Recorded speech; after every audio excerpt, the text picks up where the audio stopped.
Повече от това не мога да задържа.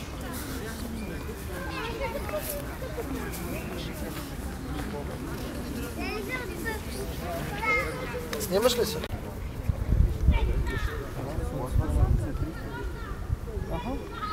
Абе, не, 20 метра в секунда.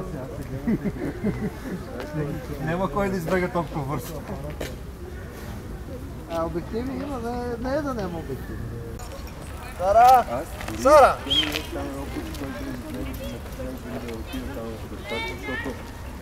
Нали, колко му е да ме штракне и да ме прасне в главата и да вземе да поглежда.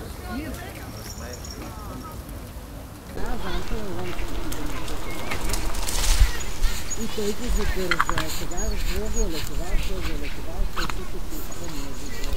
Това апарат го вада в топ. Дай просто. О, си му карам ръбра беше. Трябва да имаш и легален бизнес. Не става само на грабеж.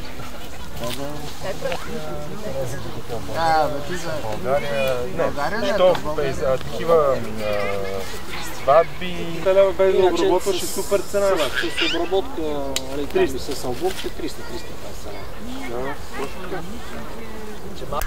По някакъв параграф в даден момент вземат 7D-то, ще се обадя задължително.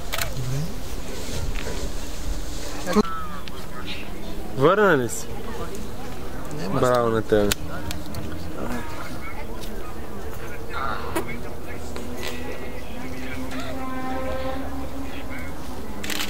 Седника с него ли си? Да. Ами добре, аз ще подготвя текст и ще да засилваме сигурно, няма смисъл да се мъча повече. Фоторепортер на 168 часа. Беше с една година гаранция. А там мисля, че за 2400 евро ще лапнат веднага. Айде, че на кучето стана с кучето. Чуди си къде се завърши. Обектив в eBay... Не, в някакъв UK-ски сайт за продажба беше 2800 паунда. А моят е чисто нов, ние ще го пуснем чисто нов. Тестови кадри, ако искате.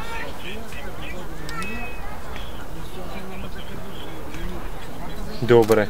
Ами аз утре ще ходя на Киркини, но ще гледам днеска да подбера текста. Ето сега снимах с 7D-то. Не, видях и едно куче, дето е по-високо от мен. Което се коригира най-малко дървата и така.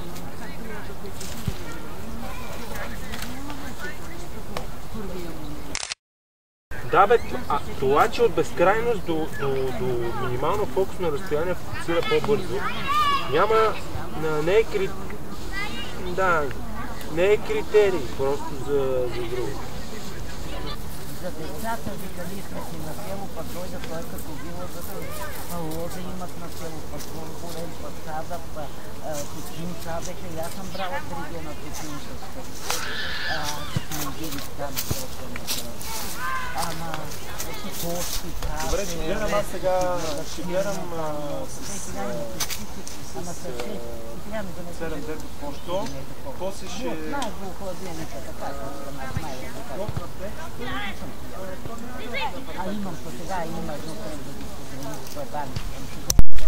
Какъв как се казваше, дето... Още ли видео снимаш? Че ме напечи. Да. В смисъл, не, такъв преводач, да, професионален при нас. Сега ще скачам. Абе, на Киркини как е, бе? Ето е чечица. Шоколадени. Линдор. Штракни, моля ти се. Шоколадови бомбони. Това трябва да ти кажа, че е кадър вече.